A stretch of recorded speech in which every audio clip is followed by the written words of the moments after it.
Hello, আমি Victor মামা আপনাদের।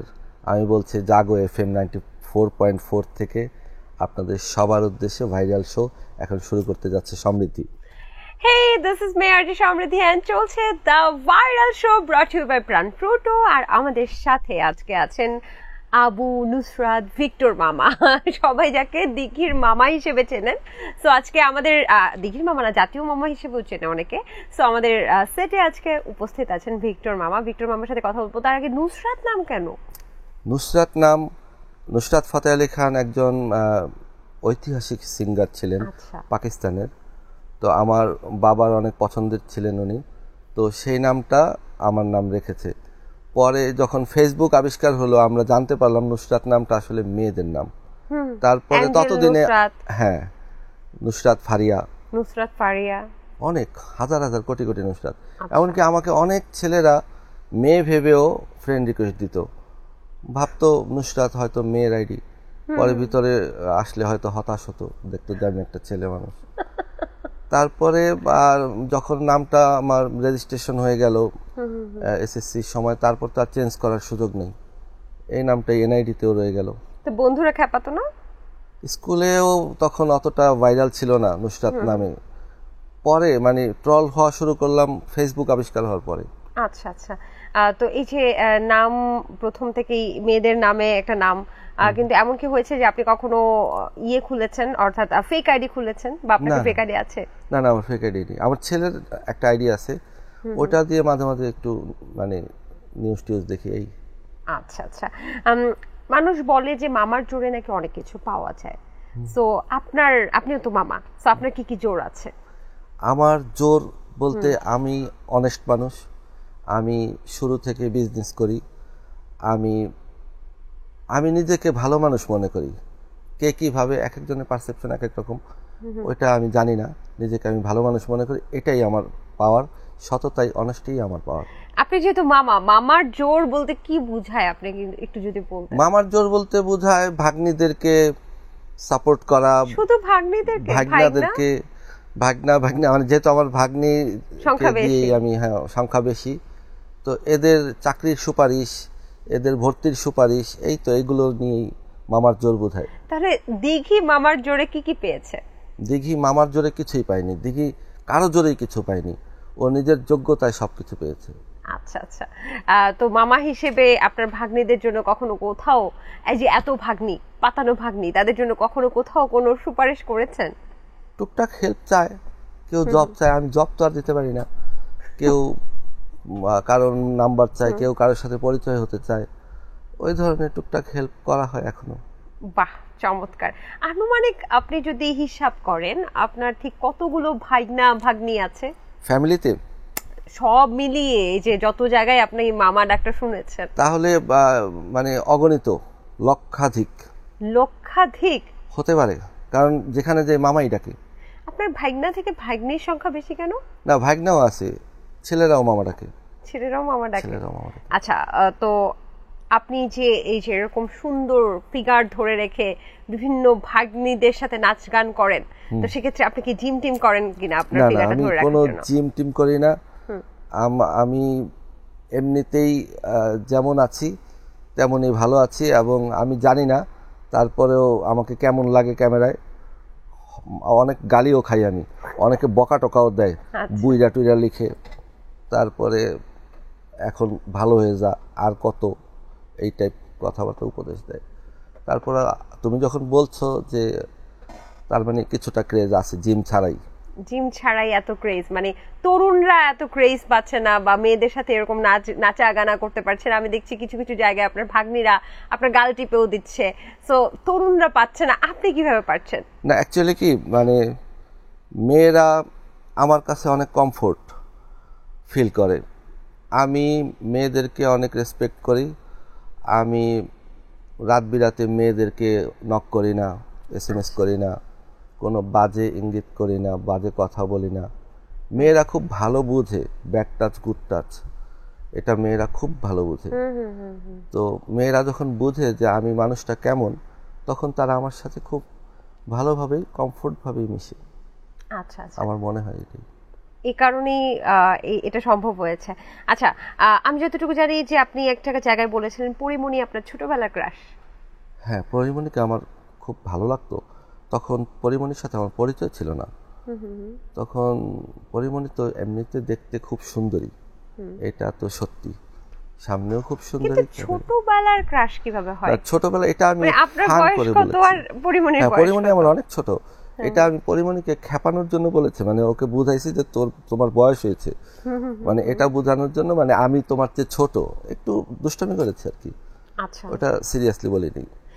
তো পরিমণি নাকি আপনাকে দত্তক নিতে চেয়েছে, এখন কি হিসেবে? এটা কি মানে পরিমণি তো এমনিতেও দত্তক নিয়েছেন, আমি দেখেছি, আমরা দেখেছি, তো আপনাকে কি হিসেবে দত্তক নিতে চেয়েছেন? না, পরিমণি মানুষটা খুব ভালো, ওর মন ভালো, মানে আমার মনটা অনেক বিশাল, এত বড় মন যে এত বড় বড় ভুল করেও তারপরেও শুধরায় না, এখনো ভুল করেই যাচ্ছে।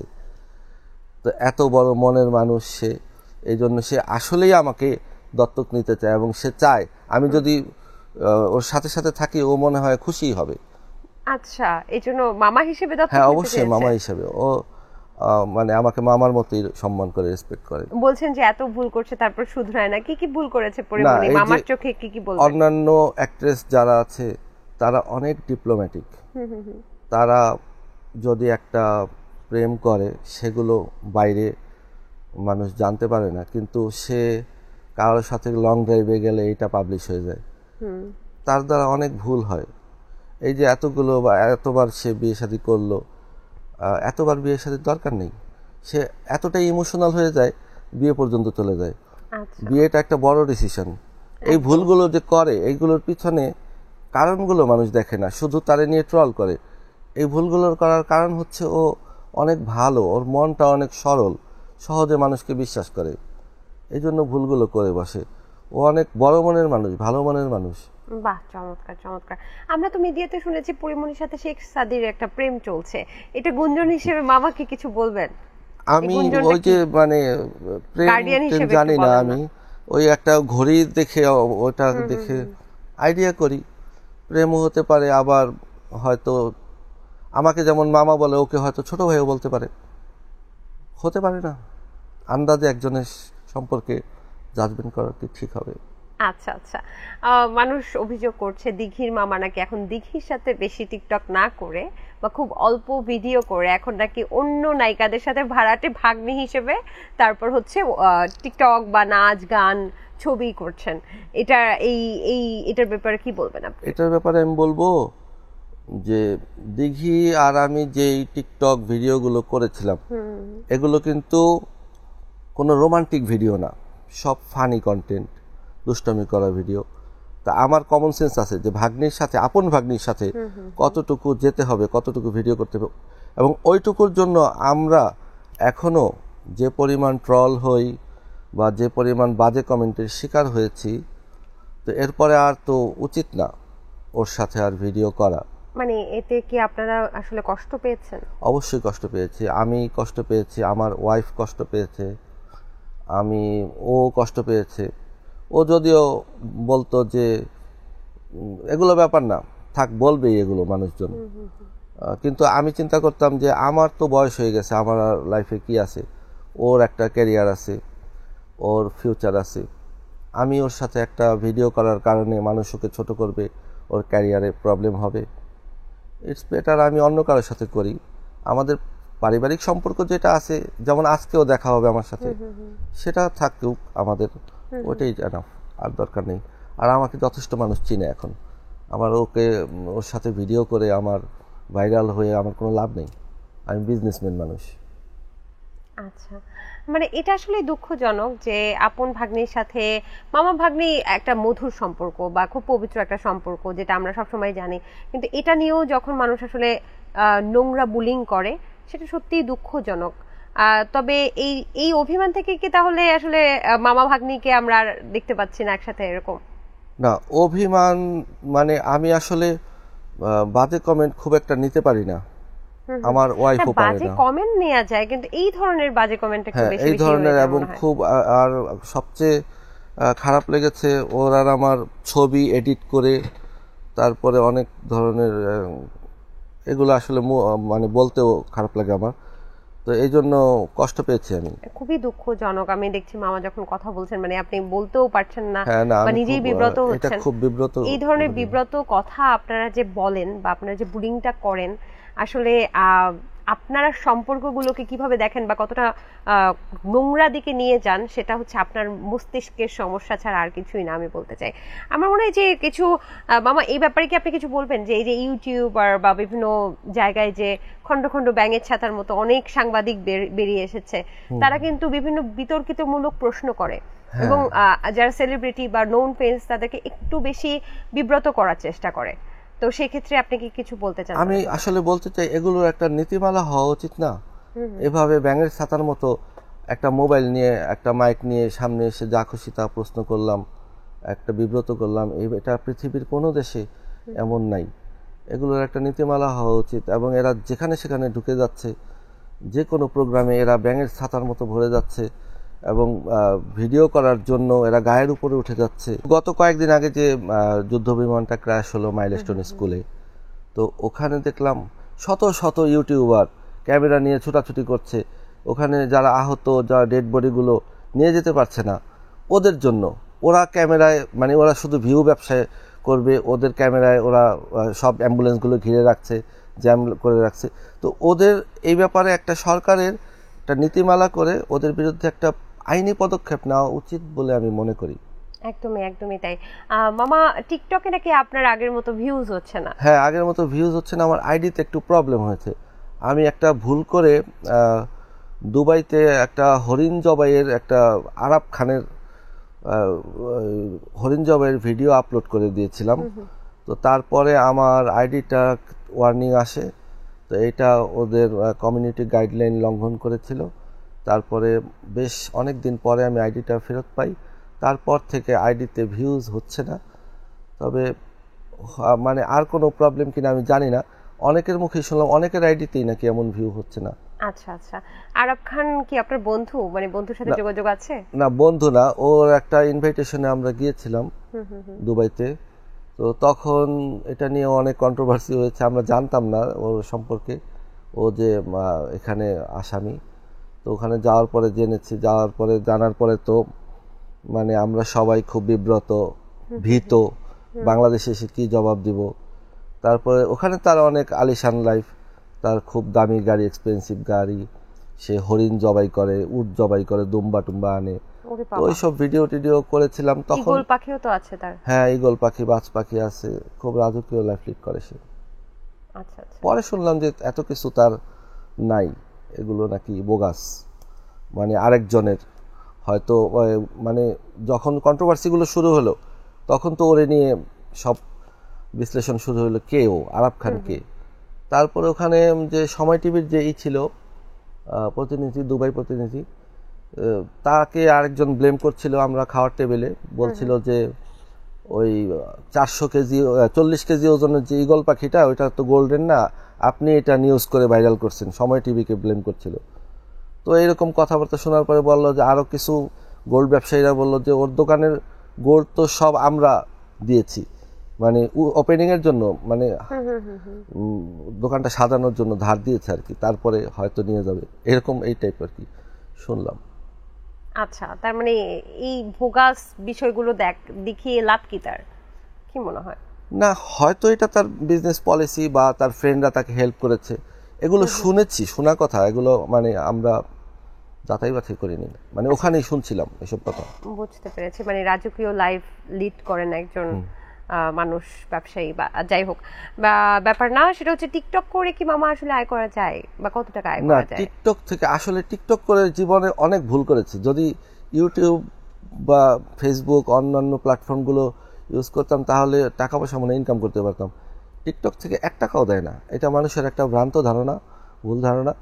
টিকটক থেকে প্রথম দিকে কিছু চ্যালেঞ্জ দিত, ওগুলো যেমন বিজয় দিবস, স্বাধীনতা দিবস, ওখানে একটা ভিডিও করলে যদি আমি সর্বোচ্চ লাইক পাই হয়তো 1 লক্ষ টাকা পাবো, তারপর 50,000, 25,000, এরকম মনে হয়। আমি একবার থার্ড হয়ে 25,000 পেয়েছিলাম, যেবার তহিদ আফ্রিদি 1 লক্ষ টাকা পেয়েছিল।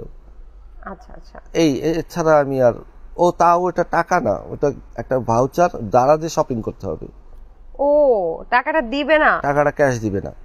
এটা কোনো কথা? এটা কোনো কথা? তো যাই হোক, এখন কি মানে ইউটিউব বা ফেসবুক থেকে কি টাকা পয়সা আর্ন হচ্ছে? মানে আমি আসলে প্রফেশনালি ওরকম করি না, আমার কোনো ক্যামেরাম্যান নাই, কোনো এডিটর নাই। আমার কিছু ডলার জমেছে আমার, আমি উইথড্র করি নাই। এবার আমি যে নেক্সট মান্থ মালয়েশিয়া যাব, তখন ভাবছি $400 মতো মনে হয় জমেছে। আচ্ছা, হ্যাঁ, হয়তো উইথড্র করবো। আপনি এত সহজ সরল, কি সুন্দর করে কথা বলেন।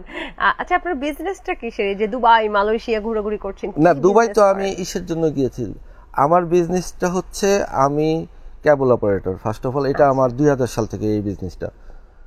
আর এখন তো এরকম নাই বিজনেস। আর হচ্ছে আমার প্যাকেজিং বিজনেস। সবচেয়ে মজার বিষয় হচ্ছে RFL এর সাথেও আমাদের বিজনেস আছে। আচ্ছা আচ্ছা, তাহলে তো বেশ ভালো। প্যাকেজিং কার্টুন ফ্যাক্টরি আমাদের। আমার একটা পার্টনার আছে, ওই দেখাশোনা বেশি করে। ও আমারে বলে তুই ঘুর ফির, নাচ গান কর, আমি দেখি। আমি খুব একটা সময় দেই না। মামা কি এরকম রসিক জীবন যাপন করতেই পছন্দ? হ্যাঁ, আমার কাছে মনে হয় আমার যারা ফ্রেন্ড সার্কেল, তাদেরকে দেখলে মনে হবে আমার থেকে 10-15 বছরের বড়। প্রেশার ডায়াবেটিস নিয়ে এক একজন মানে অবস্থা খারাপ। তো আমি ওদের জন্য ইন্সপিরেশন, যে দেখ আমি সুস্থ আছি, ভালো আছি, নাচ গান করি, যাই করি, বেঁচে তো আছি, ভালো আছি। অনেকে তো মারাই গেছে, আমার অনেক ফ্রেন্ডরা মারা গেছে, হার্ট অ্যাটাক করে মারা গেছে। তো আমার কাছে মনে হয় যে আমি যদি এই লাইফটা করে বা এইভাবে হাসি খুশি থেকে যদি আমি সুস্থ থাকি, ভালো থাকি, লাইফ তো একটাই, যদি সুন্দরভাবে বেঁচে থাকি, কারোর জন্য হার্মফুল না হয়ে, তাহলে আমি এভাবেই থাকতে পছন্দ করি। আর আমার ওয়াইফের একটা সাপোর্ট আছে আমার লাইফে। চমৎকার চমৎকার। আপনার বায়োলজিক্যাল এজ কত আর মনের বয়স কত? বায়োলজিক্যাল এজ এক্সাক্ট বলবো না, 40 আপ এতটুকু বলি। আচ্ছা, মনের বয়স 21 থেকে 23। 40 আপের পরেও আপনি বয়স কেন লুকাচ্ছেন? না, লুকাচ্ছি না। আরো বিয়ে শাদী করার ইচ্ছা আছে কিনা? না না, আমার কোনো বিয়ে শাদী করার ইচ্ছা নেই। আমার বউ আল্লাহর রহমতে অনেক ভালো মানুষ, আমি অনেক হ্যাপি আমার বউর সাথে। বাহ, চমৎকার। আর 23 বা 21 হচ্ছে আপনার মনের বয়স। আচ্ছা, এই মানে এখনো কি তাহলে প্রেমে পড়া হয় মামার? মামা, প্রেমের ব্যাপারটাই আলাদা। প্রেমটা অনেক সুন্দর একটা জিনিস। প্রেমে পড়ার যে একটা আনন্দ, এটা প্রেমে যে না পড়েছে সে বুঝবে না। মানে কাজী নজরুল ইসলাম বলে গেছেন, যার যৌবনে যার প্রেম আসে নাই, তার জীবনটাই বৃথা। কিন্তু আপনার যৌবন তো সারা জীবনে থেকে যাবে, এখনো তো 21 বছর। আমি মনে করি জীবনে যার প্রেম আসে নাই, জীবন বলতে শেষ পর্যন্ত 70-এর পরেও প্রেম আসতে পারে। আসতে পারে? আসলে ভালো। যদি আসে, আমি একটা নতুন আরেকবার ফিলিংস হবে, আরেকবার প্রেমের একটা অনুভূতি পাবো। তার মানে এখনো মামা প্রেমে পড়ছেন? বিয়ের পরে পড়ি নাই প্রেমে। নাকি ভয় বলতেছেন? না, মামির ভয়ে? না, মামি এলো লাঠি নিয়ে পালাই পালাই। ক্রাশ তো খাই, ক্রাশ খান টুকটাক, ভালো লাগে। আবার স্ট্যাটাস দেন, দেখলাম যে মেয়েরা হচ্ছে কি ভুলায় ভালায় তারপরে আবার চলে যায়, কি কি স্ট্যাটাস দেন দেখলাম। না, মেয়েরা তো মানে এখনকার মেয়েরা তো অনেক চঞ্চল, কোথাও স্থির না। আর এখন অনেক অপশন, ফেসবুক, ইনস্টাগ্রাম, ওই হোয়াটসঅ্যাপ, ছেলে মেয়ে একজন আরেকজনকে খুঁজে নেয় খুব সহজে।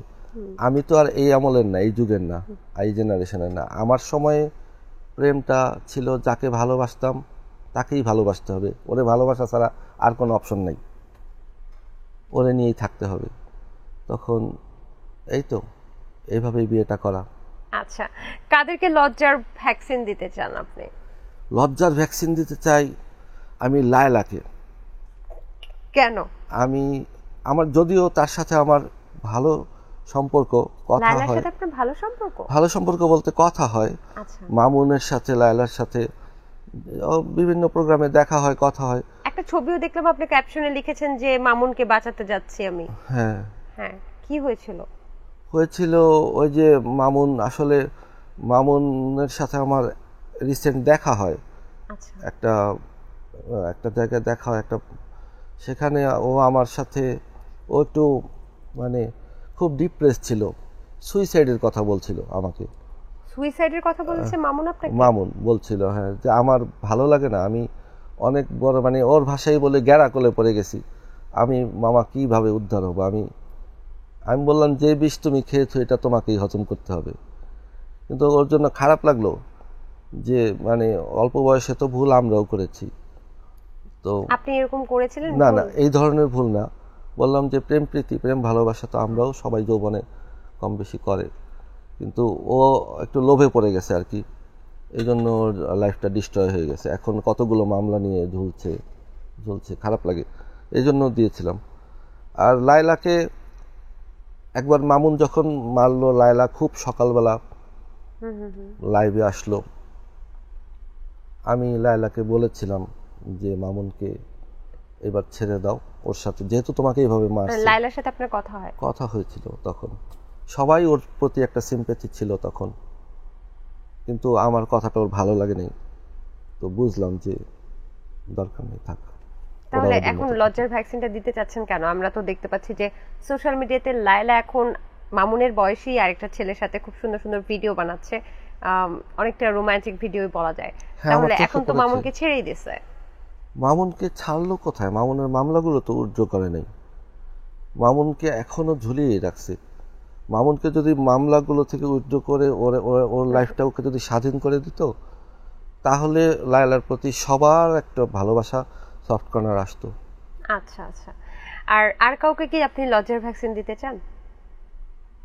নাম বলতে চাই না আসলে, তবে সবচেয়ে নির্লজ্জ আমার লায়লাকেই লাগে। মানে ও একটা বয়স্ক মানুষ, তো আরও মেয়েরা আছে, কিন্তু তাদের নাম বলতে চাই না। একজন আছে যে শাকিব খানের বাচ্চা নিতে চায়, তারপরে এমন অনেকেই বলে আমি শাকিব খানের বাচ্চা নিতে, অনেক জাতা বলে ভাইরাল হতে চায়, ওদেরকে দিতে চাই, নাম বললাম না আর। আচ্ছা আচ্ছা, মানুষ যখন আপনাকে টিকটকার মামা বলে তখন আপনার কেমন লাগে জিনিসটা? আসলে আমি অনেক দেশ বিদেশ ঘুরেছি, আমি টিকটকারদের সব দেশেই একটা সম্মান আছে, বাংলাদেশে নাই। শুধু কেন নেই? বাংলাদেশে নাই, কিছু বস্তি এই যে ছেলে পেলে মানে টিকটকের প্ল্যাটফর্মটাকে এত নোংরা করছে, যে কারণে নেই। মানে ওরা এই ছেলেপুলেগুলো কারা? বস্তি যারা, এরা কারা? এরা আছে মানে ওই যে প্রিন্স মামুনের ওই সময়কার ছেলেরাও কিছু চুল কালার করে খুবই কিছু নোংরা টাইপ ভিডিও করার ক্ষেত্রে বাংলাদেশে টিকটকের প্ল্যাটফর্মটা নেই। মানে কোনো ইনফরমেটিভ ভিডিও করে নেই, কোনো শিক্ষামূলক ভিডিও করে নেই, কোনো মানে ব্লগ জাতীয় কিছু করে নেই, কোনো আমরা কিচ্ছু পাই নেই টিকটক থেকে, শুধু বিনোদন, এন্টারটেনমেন্ট। আচ্ছা, এই কারণে টিকটকার কথাটা বাংলাদেশে একটা গালি, নেগলেক্টেড। আচ্ছা, গালি সমতুল্য হয়ে গেছে। গালির সমতুল্য, হ্যাঁ। তো এটা নিয়ে কি আপনি আফসোস করেন কিনা? না, আমি আপনি কিভাবে টিকটকে কি দিতে চান যে মানুষের বা টিকটকারদের ইমেজটা আরো বেশি? না, আমি চাই যেমন রবিন ভাই আছেন আমাদের, রবিন রাফান, ওই যে রবিন ভাইকে আমি খুব পছন্দ করি, উনি খুব ভালো ভালো ভিডিও করে। তারপরে আরেকটা ছেলে, আমি আসলে নাম মনে করতে পারছি না, ও ট্রাভেল ব্লগগুলো করে। আরও আছেন কিছু, তারা ভালো ভালো ভিডিও করে। আমি চাই ওইরকম কিছু করতে। মামা কি যে এত এত জায়গার ভাগ্নি রেডি করেন এই কারণেই নাকি যে কারো থেকে ফ্ল্যাট নিবেন, কারো থেকে জমি নিবেন, কারো থেকে গোল্ড নিবেন? এই মামা কি গোল্ড ডিগার নাকি? তাহলে কি স্ট্যাটাস দিয়ে ইনভাইট করতাম, বলতাম আমি যে আমাকে ফ্ল্যাট দাও? না, আমার আল্লাহর রহমতে বলতে পারেন। হ্যাঁ, গোপনেও তো বলতে পারেন ভাগ্নিদেরকে যে যাও ভাগ্নি প্রেম করো, আমাকে একটা। না, ভাগ্নিরা ওরা ওদের বয়ফ্রেন্ড ওরা খুঁজে নেয়, ওরা কি করে না করে। তবে হ্যাঁ, অনেকে আমার কাছে পরামর্শ চায়, তবে বিপদে পড়লে আসে আমার কাছে, তখন আমি আমার সাধ্যমতো ওদের বুদ্ধি পরামর্শ দেই। বাহ, চমৎকার। একটু আগে তৌহিদ আফ্রিদিকে নিয়ে কথা হচ্ছিল। আমরা যতটুকু জানি যে তৌহিদ আফ্রিদির সাথে দিঘির যেমন একটা ভালো সম্পর্ক ছিল, এবং আপনিও তাদের বাসায় যাতায়াত তো করতেন নাকি? দেখা টাকা তো হতো? দাওয়াতটাও তো খাওয়া হয়েছে নাকি? দাওয়াত খাওয়া হয়েছে একবার। বাহ, চমৎকার। তাহলে তৌহিদ আফ্রিদি যে সোশ্যাল মিডিয়া থেকে হারিয়ে গেল, তার বিয়েতে কি আপনি দাওয়াত পেয়েছেন কিনা? না, বিয়েতে দাওয়াত পাইনি। কষ্ট পাচ্ছেন এই জন্য?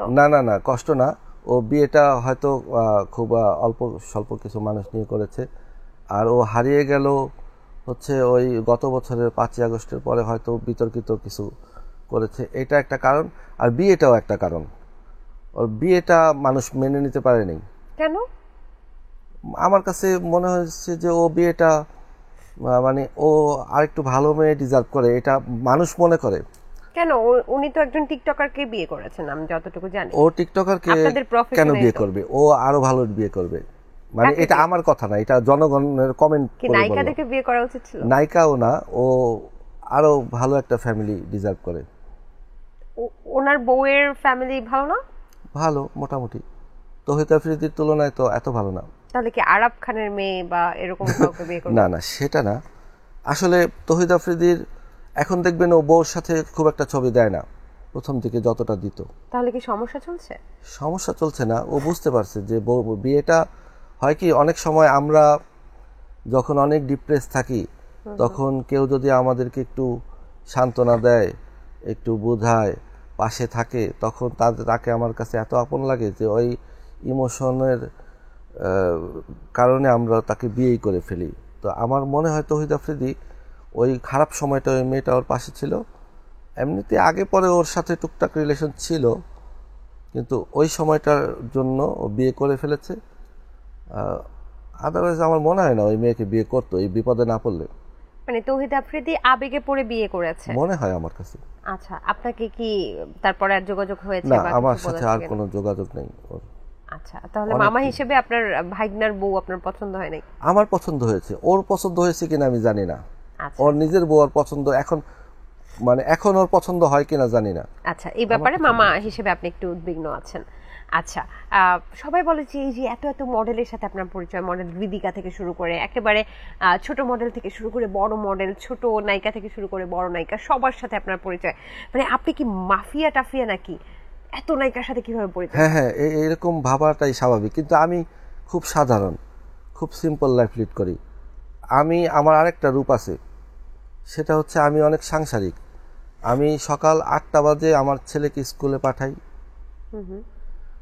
তারপরে আমি একটু ঘুমাই, তারপরে আমি কাজে যাই। আমি প্রতিদিন আমার ছেলেকে 1 ঘন্টা পড়াই। যেহেতু আমার ওয়াইফ দেশে থাকে না, জব করে, ও দেশের বাইরেই বেশিরভাগ সময় থাকে, ডেজ অফে আসে, 7 দিন বড় জব থাকে। কি জব করেন উনি ক্যাবিন ক্রু। আচ্ছা আচ্ছা, সাউদি এয়ারলাইন্সের। বাহ, মাশাআল্লাহ। তাহলে তো বেশিরভাগ সময়ই তিনি হচ্ছেন দেশের বাইরে থাকেন। তো এই কারণে মানে মানুষ আপনাকে তো ভাবে যে এত সাধারণ জীবনযাপন করেও আসলে কেন এত নায়িকাদের সাথে আপনি? হ্যাঁ, এটার কারণ হচ্ছে যে আমাকে ওই নায়িকারা বলেন, মডেলরা বলেন, ওরা আমাকে পছন্দ করে, ভালোবাসে, এবং আমি কিছু হলেও তো কন্টেন্ট করেছি। তারা আমার কন্টেন্ট দেখেছে বা যাই করেছি, আমি মোটামুটি ভাইরাল ছিলাম, বা এখনো মানুষ সেই কারণে চিনে। অনেকে বলে না যে ধরেন একজন যখন সেলিব্রিটি হয়ে যায় যে আপনি অমুক নায়কের মতো দেখতে, অমুক নায়িকার মতো দেখতে, বা এরকম বলিউডের ওই সেলিব্রিটির মতো দেখতে, এটা বলে না? সো আপনাকে কেউ বলে, আপনার ভক্তরা বা আপনার ভাগ্নিরা? আমার ভাগ্নিরা, আমার যে আপন ভাগ্নি দিঘি, ও ছোটবেলায়, আমি একটা ঘটনা শেয়ার করি। হ্যাঁ হ্যাঁ। ছোটবেলায় ও চাচ্চু মুভিতে অভিনয় করার সময় ও ডিপজলের সাথে অভিনয় করতে চাচ্ছিল না। ডিপজল মানে হয়তো একটু কালো বা একটু স্বাস্থ্য ভালো, আচ্ছা, এইসব কারণে হয়, বাচ্চা মানুষ তো। তখন ওর মা নাকি বলেছিল, আমার বোন, মেজ বোন, যে দেখো তুমি ভালো মতো তোমার এই ডিপজল চাচ্চুর দিকে তাকিয়ে তোমার ভিক্টর মামার মতো দেখতে। তো তারপর ও নাকি কিছুক্ষণ তাকানোর পরে আমার একটা আভাস, ফ্লেভার পেয়েছে, তারপরে নাকি ও কমফোর্টভাবে অভিনয় করেছে। তো আমার কাছে, আমাকে অনেকে কমেন্টেও লেখে ডিপজলের মতো, আবার নায়ক রুবেল ওর কথাও লিখে। ওটা দেখে আমি মানে বললাম যে এই দুজনের সাথে মিল থাকতে পারে। এমনি বলিউডের কোন নায়কের সাথে আপনাকে বলে না যে ইমরান হাশমির মতো দেখতে? বা না, অ্যাকচুয়ালি আমি এমন ছিলাম না দেখতে, এখন তো বয়স হয়েছে। যখন আমার বিয়ে হয় 2009 সালে, আমি তখন দেখতে মোটামুটি ভালো ছিলাম। না, এখন কি খারাপ? বয়স হলে তো চুল পড়ে যায়, শরীর স্বাস্থ্য বেড়ে যায়। তাহলে এই চুলগুলো কি আপনার না? আমার চুল, আমার কিন্তু পড়ে গেছে, তাও আরো অনেক চুল ছিল আমার। আচ্ছা আচ্ছা, ইন্টারভিউ চলাকালীন আপনি একটা স্ট্যাটাস দিয়েছিলেন, এটা একটু মানিটা জানতে চাচ্ছি, যে ইন্টারভিউ চলাকালীন ওই বেডির নকল চুল দিয়ে দৌড় দিতে যে পারবে তাকে আমি 5,000 টাকা পুরস্কার ঘোষণা করলাম। এটা মানে কি?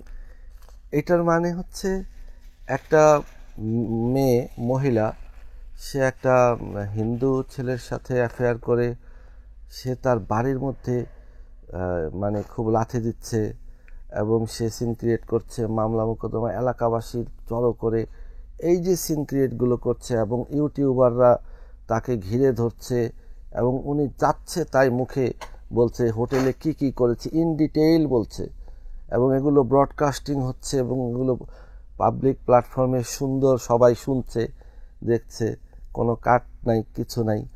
তো আমরা তো লজ্জা পাই এগুলো দেখলে। আমি হয়তো দেখছি আমার পাশে আমার ছেলে বসা, একটা ব্যাড ওয়ার্ড চলে আসে ওই মেয়েটার মুখ দিয়ে, তো সবাই মোটামুটি বিরক্ত হয়ে গেছিল। এবং সে প্রতিবার এক এক দিন এক এক ধরনের একটা চুল পরে আসে, এবং কি জোকারের মতো লাগে। তো চুলগুলো এই জন্য আমি একটা মানে ফান করি, আমার স্ট্যাটাসগুলো সব ফান করে দেওয়া, সিরিয়াসলি না। এই যে 5,000 টাকার পুরস্কার ঘোষণা করেছি, মানে এখনো যদি কেউ যদি ওনার চুল ধরে নিয়ে আপনার কাছে দিতে পারে, তাহলে কি আপনি 5,000 টাকা দিবেন? দিব, আমি দিব, সত্যি দিব। কিন্তু তারপর এটা যেহেতু ক্রাইম, এটা অফেন্স, এটা না করার জন্য আমি বলবো, কিন্তু রাগের মাথায় ওটা লিখেছিলাম আমি।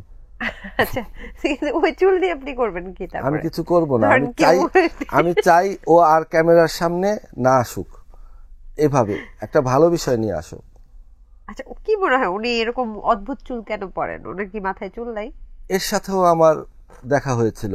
এর সাথেও আপনার দেখা হয়েছে? এর সাথেও আমার একটা পার্টিতে দেখা হয়েছিল। সেদিনও সে কিন্তু একটা মুভি করেছে। আচ্ছা, একটা মুভি, মডেল নূপুর সে একটা মুভি করেছে, সে বলছিল। সেদিনও সে এরকমই একটা ফলস হেয়ার পরেছে, তার পুরা বডি মেকআপ করে এসেছে, পুরা হাতগুলা পর্যন্ত, মানে কি একটা কার্টুন লাগছিল তাকে। যাই হোক, মানুষ আল্লাহর সৃষ্টি, সবাই মেকআপ করে আসছে মানে? হ্যাঁ, হাত সব মানে অল ওভার। আমি নিজে দেখেছি। তখনই আমার মনে হচ্ছিল যে ওর মানসিক সমস্যা আছে। আচ্ছা, তারপরে তার সাথে আপনার কি কনভারসেশন হয়েছে? কনভারসেশন বলতে ওই দিন পার্টিতে আমি একটু আগেই চলে গেছিলাম, তো কাউকে না পেয়ে আর কি ওর সাথেই টাইম পাস করছিলাম। টাইম পাস করছিলেন? টাইম পাস মানে আমরা টেবিলে মানে কথা বলছিলাম। উনি আপনাকে কি বললেন? উনি আমাকে চিনে, মামাই বলেছে। হ্যাঁ। তারপর আমি বললাম যে আপনি কি করেন? উনি বলল যে আমি কি একটা মুভির নাম বললো, এই মুভিটা করেছি। তার মোবাইল থেকে, স্মার্টফোন থেকে তা আমাকে দেখালো। নায়ক কে ছিল? নায়ক দেখিনি, ও তারই কিছু ছবি দেখলাম, ক্লিপ। আচ্ছা আচ্ছা, হয়তো করেছে। আচ্ছা আচ্ছা, বাহ, চমৎকার চমৎকার। আপনাদের সেই বিকেলটা কেটেছে নিশ্চয়ই? চমৎকার না, মানে ভালো, মানে একটু সময় পাস হয়েছে ও থাকাতে। তবে এই টাইপের পাগল, এই যদি আমি আগে জানতাম, ওর 100 হাত দূরে গিয়ে বসতাম, আমি ওই টেবিলেই বসতাম না। আচ্ছা, তো আপনি কি একটা স্ট্যাটাসও দিয়েছিলেন যে তার জন্য রাজকে প্লিজ খুঁজে দেন? আপনি কি খোঁজ করেছিলেন কিনা? না, আমি বিজ্ঞাপন দিলাম রাজকে খোঁজার জন্য। রাজকে পেলে হয়তো এই পাগল ঠান্ডা হবে। আচ্ছা, যে পাগলামি শুরু করছে, এগুলো তো নরমাল মেয়েরা। ওই দিন যদি মডেল নূপুর আপনার প্রেমে পড়ে যেত, আপনি কি করতেন? মানে আমি এটাও ভেবেছি যে এইরকম একটা মেয়ে বা লায়লার মতো একটা এমন কেউ, যে আল্লাহ পাক যে আমার উপরে আনে নাই, আল্লাহর অশেষ রহমত যে আমি এদের ছত্রছায়া পড়িনি, ভিতরে আসি নাই, এদের নজরে পড়ি নাই, আল্লাহর কাছে অশেষ রহমত। এবং আগামীতেও পড়তে চাই না, ভয় পাই আমি এদের, এই টাইপ মেয়েদের। আচ্ছা আচ্ছা, অভিনেত্রী দোয়েল আপনার আপন বোন ছিলেন। আপনার কয় ভাই বোন ছিলেন? আমরা 8 ভাই বোন ছিলাম, আর 3 জন আমার মারা গেছেন। আমার একটা ভাই একটা অ্যাক্সিডেন্টে মারা গেছে, আর একটা বোন আমার প্রেগনেন্ট ছিল, লাং ক্যান্সারে মারা গেছে। আর দিঘির আম্মু সে তো ব্রেন স্ট্রোক করছে। আর এখন 5 জন আমরা জীবিত আছি। আচ্ছা, দোয়েল আপা আপনার থেকে কত বছর বড় ছিলেন? আমার থেকে 16 বছরের বড়। 16 বছর? হ্যাঁ, আমার দোয়েল আপার স্বাস্থ্য একটু গ্রোথ ভালো ছিল, তো ও যখন আমাকে কোলে নিত, অনেকে ভাবতো আমি ওর সন্তান, জিজ্ঞেস করতো দোয়েল এটা কি তোর ছেলে? তো দোয়েল আপু খুব এম্বারেস হতো। মানে আমি আসলে 8 ভাই বোনের মধ্যে সবার ছোট, এবং আমাকে আমার মা রাখতে চায় নাই। মানে বাকি ছেলে মেয়েগুলো এত বড় হয়ে গেছে, আমার বড় বোনের বাচ্চা হয়ে গেছে, সেখানে আমার মানে খুব এম্বারেসিং ব্যাপারটা। আমার পৃথিবীতে আসার কথা ছিল না, আমাকে নষ্ট করার নানান পরিকল্পনা আমার নানি, আমার মা মিলে করেছিল, কিন্তু আল্লাহ রক্ষা করেছে, আমাকে দুনিয়ায় পাঠিয়েছেন। মানে সেটা আপনি কি করে জানলেন? বড় হয়ে শুনেছি আচ্ছা, যে অনেক চেষ্টা, অনেক ধরনের ওষুধপত্র নাকি খাইয়েছিলেন, আমাকে অ্যাবর্শন করে মেরে ফেলার চেষ্টা করেছিলেন। আমি আমার মাকে ব্লেম করতাম এটা। আমার মা মৃত্যুর আগ পর্যন্ত আমার কাছেই ছিল। আমি বললাম যে আপনি আমাকে মেরে ফেলার চেষ্টা করতেন, অথচ আমার কাছেই আছেন এখন। আর আমি না থাকলে আপনি কার কাছে থাকতেন? আপনার বাকি সন্তানরা তো আপনাকে, মানে ছেলে, বাকিরা তো মেয়ে, মেয়েরা তো আর মাকে রাখতে পারে না, ছেলের কাছেই থাকতে হয়। আচ্ছা আচ্ছা, দোয়েল আপুর সাথে আপনার কোনো স্মৃতি এই মুহূর্তে মনে পড়ছে? এই মুহূর্তে মনে পড়ছে যে এটা আমাকে ও ওই সন্তানের মতোই ভালোবাসতো, অনেক আদর করতো। দেশের বাইরে গেলে আমার জন্য গিফট আনতো। আমার পাশের বাসায় একটা ছেলে, ওর একটা সাইকেল ছিল, ওরা ইটালির সিটিজেন ছিল। আমি বারান্দা থেকে ওই সাইকেলটা দেখে আমার খুব ইচ্ছা করতো আমার এমন একটা সাইকেল হবে, বা আমি একবার চেয়েছিলাম, ও চালাতে, আমাকে দেয়নি। তো আমি দোয়েল আপুকে বলেছি, আমার বোন আমাকে সাথে সাথে সাইকেলটা কিনে দিয়েছিল, একটা সাইকেল কিনে দিয়েছিল। তো এটা যখন মনে হয় মানে খুব খারাপ লাগে যে মানে মা বাবাও অনেক সময় দেয় না, বোন ভাইয়ের যে ইমোশনটা বুঝতে পেরে তখন দিয়েছিল, অনেক খুশি হয়েছিলাম। আপনি কি দোয়েল আপার কাছে বড় হয়েছেন কিনা? আমরা আসলে কি, আমরা বড় বোন তো মায়ের মতো হয়। আসলে আমরা ভাই বোনরা অনেক বেশি ভাই বোন তো আমরা তো একান্নবর্তী ফ্যামিলির ছিলাম, বাবা চাচা সবাই পাশাপাশি থাকতাম, তো একসাথেই বড় হয়েছে আমরা। আর দোয়েল আপুর সাথেই ঘুমাতাম বেশি। আচ্ছা আচ্ছা, তাহলে তো একেবারে বলা যায় যে দোয়েল আপার সাথেই বড় হয়েছেন আপনি। যতটুকু জানি যে সুব্রত ভাই তো আপনার দুলা ভাই, তো সেক্ষেত্রে সুব্রত ভাইয়ের সাথে আপনার দুলা ভাই সম্পর্ক, শালা দুলা ভাই সম্পর্কটা কেমন? মানে উনি মানে মুসলমানি করে না, উনি আমার মুসলমানি সময় আমাকে ধরেছিলেন আর কি। আচ্ছা, তা আমি অনেক ছোট ছিলাম যখন এটা হয়, তাদের বিয়ে হয়। তো সেও আমাকে শালা না, একেবারে ছোট ভাই যেমন, ওইরকম আদর করে। এখনো আমাদের মধ্যে অনেক ভালো সম্পর্ক। কি কি দিল দুলা ভাই আপনাকে গিফট? মানে তাদের গিফট তো ভালোবাসার গিফটের উপরে তো গিফট নাই, মানে কে কি কবে দিয়েছে এটার তো আর মনে নাই, কিন্তু এখনো মানে এত ভালোবাসে, মানে গেলে কি থেকে কি খাওয়াবে, কি দিবে, মানে পাগলের মতো হয়ে যায় এখনো, মানে বাসায় গেলে বা দেখা হলে খুব আদর করে। আচ্ছা, একটু ব্যক্তিগত প্রশ্ন জানতে চাচ্ছি, আমি জানি না আপনি উত্তর দেবেন কিনা।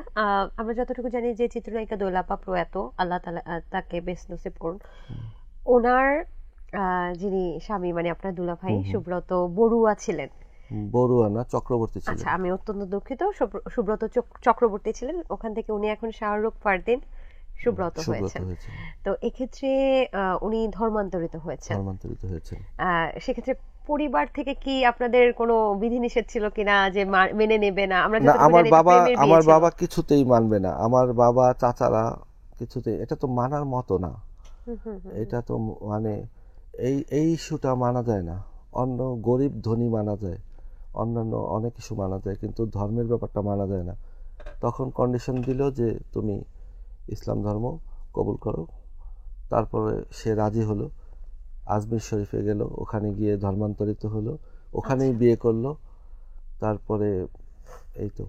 ওনারা একা একা বিয়ে করেছিলেন? না, আমার বাবা মা ছিলেন সাথে। আচ্ছা আচ্ছা, বাহ, ভালোবাসার জন্য কত বড় বিসর্জন, সত্যিই প্রশংসনীয়। হ্যাঁ, উনি এবং ওনার সম্পর্কে আরেকটা কথা আমি বলি, উনি কিন্তু নিয়মিত রোজা করেন, জুম্মার নামাজ পড়েন, হয়তো ৫ ওয়াক্ত পড়েন না, এবং উনি গরুর মাংসও খায়। উনি একদম মনে প্রাণে উনি মুসলিম। বাহ, চমৎকার চমৎকার।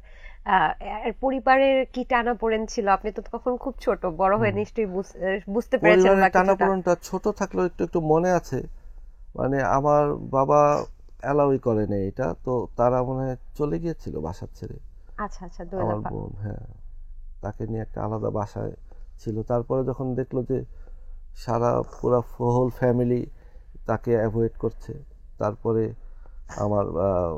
আমার দুলাভাইকে কনভিন্স করলো ধর্মান্তরিত হওয়ার জন্য। বাহ, চমৎকার। আপনি মডেল এবং নায়িকাদের জড়িয়ে ধরার জন্য বিখ্যাত মামা। তো সেক্ষেত্রে মডেলদের এই যে ভাগ্নি ভাগ্নি বলে যে জড়িয়ে ধরেন, এটাতে কি বেনিফিট পান? আমি তো আমি তো জোর করে ধরি না। আমাকেও যে ধরে সেটা তো বললেন না। না, আপনাকে তো গাল টিপে টুপে দেয় দেখে। হ্যাঁ, আমাকেও ধরে। আমি একজনকে জড়িয়ে ধরবো আর সে স্ট্যাচু হয়ে আছে, ব্যাপারটা কিন্তু এরকম না। আমিও ধরছি, সেও হাত। মানে আপনার কাছে ভাগ্নিরা উন্মুক্ত, নিরাপদ, সেফটি। আচ্ছা, আপনি তো বলছেন যে মেয়েরা অবশ্যই ব্যাড টাচ গুড টাচ বোঝে, তো সেক্ষেত্রে আপনি কখনো ব্যাড টাচের সম্মুখীন হয়েছেন কারো কাছ থেকে?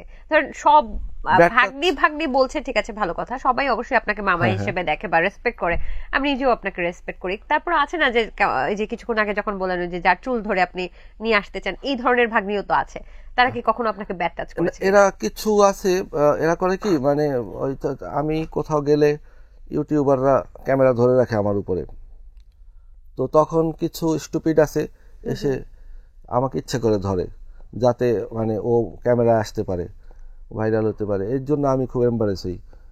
এই আর মেয়েরা তখন ধাক্কা দিয়ে ফেলে দেন না কেন? না, এটা করা যায় না আসলে, এত মানুষের মধ্যে আর সিন ক্রিয়েট করতে চাই না। আমি মানুষকে হার্টও করতে চাই না। আচ্ছা, তো এরকম বেশ কয়েকবার হয়েছে? হ্যাঁ, 2-3 বার হয়েছে এমন। এই যে ভাগ্নিরা যে আপনাকে এরকম করে ব্যাড টাচ করে, আপনার মানে আমাদের মামি রাগ করে না আপনাকে আসলে বাসায় ঢুকতে দেয় কিভাবে? হ্যাঁ, ও রাগ করে। এখন আমি যদি বলি ও রাগ করে না, তাহলে ও মেয়ে মানুষই না। মেয়ে মানুষ এরকমই রাগ করবে। আমি অনেক কষ্ট করে ম্যানেজ করি, অনেক সময় অনেক বড় ঝগড়া এক্সট্রিম পর্যায়ে চলে যায়। এগুলো তো আর ক্যামেরায় আসে না, এগুলো তো আর চার দেয়ালের মধ্যেই থাকে। হ্যাঁ, এক্সট্রিম পর্যায়ে চলে যায়। কোন ঘটনার পরে একটা ঘটনা কি বলবেন আমাদের সাথে? যেমন এই হৃদিকার ঘটনাটাই আমাদের এক্সট্রিম পর্যায়ে চলে গেছে। এই মানে হৃদিকার সাথে যখন ভিডিওটা আমি পাবলিশ করি, হৃদিকা যদিও আমাকে মামা বলে, তারপরেও তার অ্যাপ্রোচটা তার কাছে ভালো লাগে না। এই ভিডিওটার জন্য সে নাকি তার ফ্রেন্ড সার্কেলের অনেক প্রশ্নের সম্মুখীন হয়েছে। তারও তো ফ্যামিলি আছে। তো আমার কাছে আমি সরি বলেছি, আমি আর এমন করব না, এটাও বলেছি। আপনি আর হৃদিকার সাথে কখনো ভিডিও করবেন না? না, হৃদিকা না, আমি এই টাইপ, মানে আমার ওয়াইফ বলে কি যে তুমি একটা ফিজিক্যাল ডিস্টেন্স রাখো, ভিডিও করো, কথা বলো, কিন্তু ওই ধরাধরির দরকার নেই। আচ্ছা আচ্ছা, এইটুকু অ্যালাউ করে আমাকে। আচ্ছা আচ্ছা, যাক, তারপরে মামা যেহেতু বলে, মামা তো একটা পবিত্র সম্পর্ক, তারপরে কিছু মানুষ তো থাকে একটু ব্যতিক্রম। আমি যাদেরকে ধরি, টাচ করি, আপনি ধরে নেবেন তাদের সাথে আমার ব্যক্তিগত একটু হলেও হাই হ্যালো আছে, সম্পর্ক আছে। আচ্ছা, একবারে আননোন কাউকে তো আর দুম করে ধরা যায় না। একদমই একদমই তাই। মামা ডাকের জন্য মাঝে মাঝে কি আপনার হিংসা হয়, এরকম যে কেউ মামা ডাকতেছে, এই রিকশাওয়ালা মামা, এরকম করে ডাকতেছে আর আপনি পিছনে তাকাইতেছেন, হ্যাঁ কি বলো বাবা? না না, ওইরকম না, তবে আমি অভ্যস্ত হয়ে গেছে মামা ডাকটা। আচ্ছা, এখন কেউ ভাই বললে বরং আনিজি লাগে। ভাই বললে আনিজি লাগে? ভাই বললেই আনিজি লাগে, মনে হয় যে সে মনে হয় আমাকে চিনে না, এই জন্য ভাই ডাকছে। আচ্ছা, আপনাকে সাংবাদিকরাও মামা বলে, নায়িকারাও মামা বলে, মডেলরাও মামা বলে, নায়িকার মায়েরাও মামা বলে। নায়িকার মায়েরাও, যেমন পূজাচেরির মা মারা গেছেন, উনি আমাকে মামা বলতো। তা আমি বললাম আমি আপনাকে আপু বলি, পূজাচেরিকে তো আমি ছোট দেখছি, দিদির সাথে কাজ করতো। বলে না না, আমি সবাইকে, আপনি সবার মামা, আমারও মামা, পূজারও মামা। তাহলে কি আপনাকে আমরা জাতীয় মামা হিসেবে ভূষিত করতে পারি কিনা? ওয়ান কাইন্ড অফ আমার নামটাই মামা হয়ে গেছে। বাহ। আচ্ছা, কোন নায়িকার মুখে আপনি মামা ডাকটা শুনতে চান না তারপরও শুনেন, এরকম কেউ আছে? পরিমণি। মামা, উনি নামটাকে দত্তক নিতে চাইছেন মামা হিসেবে? তারপরেও পরিমণি দেখতে খুব সুন্দর, আমার খুব ভালো লাগে ওরে। আচ্ছা, ও মামা ডাকলে কষ্ট লাগে। উনি মামা ডাকলে কি আপনি তেলে বেগুনে জ্বলে ওঠেন? না, জ্বলে ওঠে না, আরেকটু অন্য কিছু ডাকতো। কি ডাকলে খুশি হবেন? ভাইয়া ডাকতো, নাম ধরে ডাকতো। আহা, কি নামে ডাকতো? এর বেশি বলা যাবে না, না থাক। এই নুসরাত, এদিকে। নুসরাত না, ভিক্টর আমার নাম। নুসরাত আমার নাম না, এটা আমার এনআইডি নেম। আচ্ছা আচ্ছা, এনআইডির ছবি যেমন পচা হয়, নামও অনেক সময় পচা হয়। তাই নাকি? আচ্ছা, মামা কয়টি প্রেম করেছে, ও কি কি? আমি প্রেম যা করেছি বিয়ের আগে করেছি, এমনি টুকটাক তো করেছি, এগুলো হিসাব ছাড়া। টুকটাক বলতে ফ্লার্টিং। প্রেম কাকে বলে? টুকটাক প্রেম বলতে এই 2-4 দিন ফোনে কথা বলা, একবার দুইবার দেখা করা, তারপরে মন উঠে যাওয়া, আর কথা না বলা, ও আর সিরিয়াস প্রেম একটা করেছি। সেটা কি আমাদের মামির সাথে? না, তার আগে। আচ্ছা, মামির সাথেও সিরিয়াস, তো অনেক সিরিয়াস, যে কারণে বিয়ে পর্যন্ত চলে গেছে। ওটাও বিয়ের মতোই চলে যেত। ওটা ছ্যাঁকা খেয়েছি আমি। আপনি ছ্যাঁকা খেয়েছেন? হ্যাঁ হ্যাঁ, আমাদের মামাকে কে ছ্যাঁকা দিল এভাবে? ছ্যাঁকা খেয়েছি। সব জায়গায় তো উইন হওয়া যায় না। ওই কেন জায়গাটা- ছ্যাঁকা খাইছেন? ছ্যাঁকা খেয়েছি আসলে, রিজেক্ট হয়েছি। ওর মা বাবা আমাকে, আমি আসলে ওই সময় তেমন কিছু করতাম না। আর ভাই বোনদের মধ্যে সবার ছোট তো আমি, মানে আমার ভাই বোনদেরও বিয়ে হয়নি তখন, অনেকে আনমেরিড ছিল। তো সবাইকে টপকে আমি পারতাম রিস্ক নিয়ে একা একা বিয়ে করতে, কিন্তু সাহস হয়নি আমার। তখন বিয়ে দিয়ে দিচ্ছিল তাকে? হ্যাঁ, তখন ওরা ভালো ছেলে পেয়েছে, অস্ট্রেলিয়ার সিটিজেন। আমি নর্মাল স্টুডেন্ট, আমার কাছে দেয় নেই ওরা। আচ্ছা, আর ওই মেয়ে মানে মানে সাহস করে যে আমাকে আমার কাছে চলে আসবে, ও সেই রিস্কটা নেয় নাই। তো খুব কষ্ট পেয়েছিলাম। ওই কষ্টটা আসলে 2005 সাল থেকে 2009 সাল, 4 বছর এই কষ্টটা সহ্য করেছি। আর এখন ওই সময় তো মানে অপশন ছিল না যে আরেকজন ধরবো, তাকে ভুলে যাব। ওই কষ্টটা নিয়েই বাঁচতে হতো। এখন যেমন এক কষ্ট একজন দিলে সাথে সাথে আরেকজনকে নক দিলে রেডি। ফেসবুকে, ইনস্টাগ্রামে পাওয়া যায়, অ্যাভেলেবেল। তাহলে মামি এখন কষ্ট দিলে কি আপনি নক দেন? না, এখন তো আপনার মামির সাথে আমার বিয়ে হয়ে গেছে, 2টা বাচ্চা আছে। আচ্ছা, আর আপনার মামির বিষয়টা কি, আপনার মামি অনেক ভালো মানুষ। আমি আমি তাকে কোনোদিন ছাড়তে চাই না। মানে আমার মনে হয় যে আমি এর চেয়ে ভালো পাবো না। বাহ, ও মাই গড, এত সরল স্বীকারোক্তি কখনো শুনিনি। আমার এটা মনে হয়, ওর মতো ভালো মানুষ আমি, ভালো বউ আমি আর পাবো না। তাই ওকে যদি আমি ছেড়ে দেই, ও একটা টু শব্দ করবে না, লায়লার মতো কোর্টে মামলা করবে না, বা ওই নুপুরের মতো গেটে লাথি দিবে না, চুপচাপ মেনে নেবে। কিন্তু তারপরে আমি এই সুযোগ নিব না, কারণ আমি ওর মতো ভালো মানুষ পাবো না। বাহ বাহ, হ্যাটস অফ ইউ। কিন্তু আমি একটু এক্স গার্লফ্রেন্ড যিনি ছিলেন আপনার, বা প্রাক্তন মামি, না প্রাক্তন মামি বলা যাবে না, প্রাক্তন এক্স গার্লফ্রেন্ড যিনি ছিলেন, তিনি তো এখন বিয়ে শাদী করে ভালো আছেন? হ্যাঁ, ভালো আছে। ওরও 2টা বাচ্চা। ওনারও 2টা একটা বাচ্চা। ছেলে, একটা এটা কি মেয়ে। আপনারা প্ল্যান করে নিয়েছিলেন কিনা? না না, আমি শুনেছি, আপডেট পাই ওর আপডেট কিভাবে পাচ্ছেন? মানে আমরা তো একই এলাকায় থাকতাম। আচ্ছা, তো ওর যারা রিলেটিভ, ওর যারা ফ্রেন্ড, ওদের সাথে হয়তো দেখা হলে জিজ্ঞেস করি ও কেমন আছে, কোথায় আছে। আর একটু মানে কিউরিয়াসিটি হয় এখনো। আজকে বাসায় মামি ঢুকতে দেবে আপনাকে? না না, ও আসলে আমি বিয়ের আগে ওকে এই বিষয়টা জানিয়েছেন? হ্যাঁ, এবং ওই সময়টা ও আমার পাশে ছিল, আমাকে আমার সাথে ছিল, আমার সব কিছু মেনে নিয়েছে, শুনেছে, বিয়ে করেছে আমাকে। চমৎকার।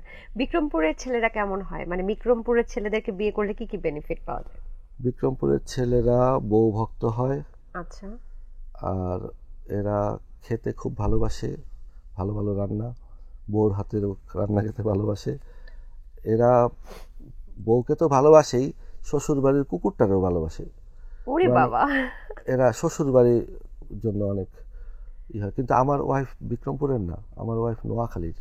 আপনি তো বিক্রমপুরের। আমি বিক্রমপুরের। ওরে বাবা, নোয়াখালীর? আচ্ছা, নোয়াখালীর মানুষরা নাকি খেয়ে উঠে যায়? হ্যাঁ, ওই রকমই। আসলে আমার ওয়াইফের কথা শুনলে বোঝা যায় না ওর বাড়ি যে নোয়াখালী। আচ্ছা, তো আমার সাথে মোটামুটি যখন আমরা ডিসিশন নেই, ও রংপুরে পড়াশোনা করতো, রাজুকে পড়াশোনা করতো, আমি আর জিজ্ঞেস করা হয়নি যে তোমার দেশের বাড়ি কই। তো অনেক কথার পরে যখন ভালো লেগে গেল, তারপর ওর মুখে যখন শুনলাম যে ওর বাড়ি নোয়াখালী, তা আমি কিছুক্ষণ নিস্তব্ধ ছিলাম। আমি নোয়াখালীর মানুষ খুব একটা পছন্দ করি না। কেন? মানে এরা খুব ক্রিটিক্যাল হয়। আচ্ছা, বরিশালীরা, নোয়াখালীরা এরা একটু ক্রিটিক্যাল হয়। আপনার সাথে আপনার আগের এক্স কি নোয়াখালী ছিল? না, ওরা ঢাকারই ছিল।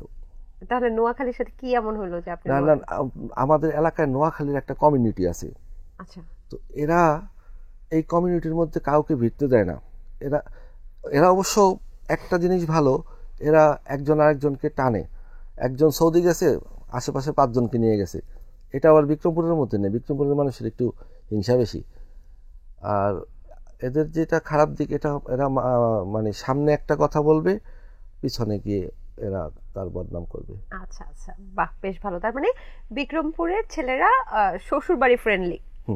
বাহ। আচ্ছা, মামি আপনাকে আদর করে কি বলে ডাকে? বাবুই। বাবুই? আপনি মামিকে কি বলে ডাকেন? লিজু। ওর নাম লিজা, রুমানা ইয়াসমিন লিজা, আমি আচ্ছা। লিজু বলি। বাহ, সবসময় মামি এলো লাঠি নিয়ে পালাই পালে, মামি কেন সবসময় লাঠি নিয়ে আসে? মামি কি লাঠি নিয়ে এসে মামাকে অত্যাচার করে? এক সময় মামির একটু ক্রিটিক্যাল ছিল, তারা ভাগ্না ভাগ্নিদের মনে হয় সহ্য করতে পারতো না। আচ্ছা। অযাচিত আগমন, 2-4 দিন থাকা, তাদের জন্য রান্না করা, তাদের দেখাশোনা করা, এগুলোর কারণে মামিরা একটা সময় মনে হয় আলোচিত সমালোচিত ছিল, যে কারণে এই কবিতাটা সৃষ্টি। বাহ। আচ্ছা, মামি সম্পর্কে তো আপনি খুব সুন্দর করে কথা বললেন, কিন্তু মামিকে প্রপোজ করেছিলেন সেই দিনটা কি মনে আছে আপনার? প্রপোজ করেছিলাম, হ্যাঁ মনে আছে। আমাদের দেখা হয়েছিল একটা এয়ারপোর্টে, তো ওখানে আমি একটু গায়ে পড়েই তার সাথে কথা বলেছিলাম। তো আমি তার কাছে ফোন নম্বরটা চাইলাম শেষ কথা শেষে, তো সে এমন একটা হাসি দিল, মানে বুঝালো যে তুমি আমার সাথে মানে ফ্লার্ট করার চেষ্টা করছো। তো বললো যে আমি তো বাংলাদেশে থাকি না, আপনি আপনার নাম্বার দেন, আমি বাংলাদেশে গেলে আপনার সাথে যোগাযোগ করব। তারপরে প্রায় 1-1.5 মাস পরে মনে হয়, আমিও ভুলে গেছি ওর কথা, একদিন ফোন করে, ওরা তখন শেরাটন ছিল, ওখানে উঠতো ক্যাবিন ক্রুরা, তো ওখানে আমাকে যেতে বললো, তো আমি যাইনি, আমার জ্বর ছিল। তো মেয়েরা আবার এই ইগনোরটা খুব পার্সোনালি নেয়, আমি যাইনি শেরাটনের কফির দাওয়াতে, এটা তার প্রেস্টিজে লেগেছে। তো তারপরে মনে হয় সে ভাবছে আসলেই আমার জ্বর ছিল। তারপরে সেটা আমাদের মধ্যে একটু কথা বেশি হতো, ও সৌদি থেকে ফোন করতো, আমি কথা বলতে বলতে এক সময় আমার কাছে মনে হলো আমি আমার কথা বললাম, আমার যে এক্স গার্লফ্রেন্ডের কথা বললাম, সব কিছু শোনার পরে, ওর একজন এক্স ছিল, তার সব কিছু শুনলাম। তারপরে মনে হলো যে না, ও অনেক বিশ্বস্ত, ওকে বিয়ে করা যায়, বিয়ের প্রপোজ করলাম। তারপরে ও ফ্যামিলির সাথে কথা বলল, ওর ফ্যামিলির কেউ রাজি ছিল, কেউ রাজি ছিল না, সবাইকে ম্যানেজ করে তারপরে, বেশি না, আমাদের মনে হয় 3 মাসের রিলেশন, মার্চে পরিচয়, জুলাইয়ে বিয়ে, এই মাসেই বিয়ে। আপনাকে তো সবাই মামা ডাকে, আপনার ছেলে মেয়ে কি আপনাকে মামা ডাকে? না, আমার ছেলেরা আমাকে আব্বু ডাকে, ছোটটা তো একদম ছোট, ওটা আব্বু, এখন ওটা 2.5 বছর, ও আব্বুই ডাকে। মামি মাঝে মাঝে ভুলে এই মামা এদিকে আসো বলে না? ও আর ডাকে না, শুধু আমার ফ্যামিলি মেম্বাররা বাদে সব মামা। বাহ। এ পর্যন্ত কতগুলো ফিতা কেটেছেন মামা? ফিতা বলতে মানে সরুর মধ্যে? না না, ওই রকম তো আমি কাটি না, আমি ওই দিঘির সাথে যাই, ওই রকম টুকটাক সেলুন টেলুন ওপেনিং করেছি। আচ্ছা মামা, দুষ্টু কোকিল গানটা আপনার কণ্ঠে শুনতে চাই। দুষ্ট কোকিল, দুষ্ট কোকিল ডাকে রে cook cook cook cook cook, হয়েছে এক লাইন? মনে বাঁশি বাজে রে cook cook cook cook cook. Funny না গানটা? তাই আপনার কাছে ফানি লেগেছে? হ্যাঁ। অর্থ কি এটার? দুষ্ট কোকিল ডাকে কুক কুক কুক, এটা কোনো কথা হলো? মিনিং ছাড়া গান? হ্যাঁ, না মানে সবকিছুর তো একটা মিনিং থাকা উচিত। আচ্ছা, ছোটবেলায় দিঘি আর মামার সাথে তো নিশ্চয়ই খুব ভালো একটা বন্ডিং ছিল, তো ছোটবেলার দিঘির কোন বিষয়টা আপনি মিস করেন এখন? ছোটবেলার দিঘির একটা অ্যাপস ছিল, কারোকে, ওটা দিয়ে কারোকে, হ্যাঁ গট ইট। তো ওই কারোকে অ্যাপসটা নামানোর পরে ও আর আমি গান গাইতাম। আচ্ছা। তো ও বলতো কি যে আমি নিজের ভয়েস শুনে আমি নিজেই অজ্ঞান হয়ে যাচ্ছি। হ্যাঁ, মানে এত জঘন্য ভয়েস আমাদের গানের গলা। তো এইটা নিয়ে অনেক হাসাহাসি করতাম, রাতভর জেগে থাকতাম, আর এই অ্যাপস ট্যাপস নিয়ে এগুলো মিস করি। তাও ওই কোভিডের সময়টা। আচ্ছা আচ্ছা, কোভিডের সময়টাই তো আপনারা আবার টিকটকও শুরু করেছে, ওই সময়গুলো মিস করি। আচ্ছা, দিঘি কি আপনার কোলে কোলেই বড় হয়েছে? আমার বোনদের, আমার বড় বোন, আমার একেবারে মানে দোয়েল আপার বড় আরেকজন আছেন কোয়েল, তো তার বাসায়ও থাকতো, আমার বাসায়ও থাকতো। চিত্রনায়িকা দেখি কতটুকু দুষ্ট ছিলেন ছোটবেলায়? ও অনেক দুষ্ট, এখনো দুষ্ট। ও ওর ও যে কতটা ক্রিটিসাইজ করতে পারে মানুষকে নিয়ে, বা এটা ও আর আমি জানি। ও মাঝে মাঝে বলে কি যে তোমার আর আমার কনভারসেশন যদি ভাইরাল হয় তাহলে আমরা মুখ দেখাতে পারবো না। আমরা কি কয়েকটা কনভারসেশন? না না না না, এগুলো একদমই বলা যাবে না। এগুলো মানে আমরা অনেক ক্রিটিক্স।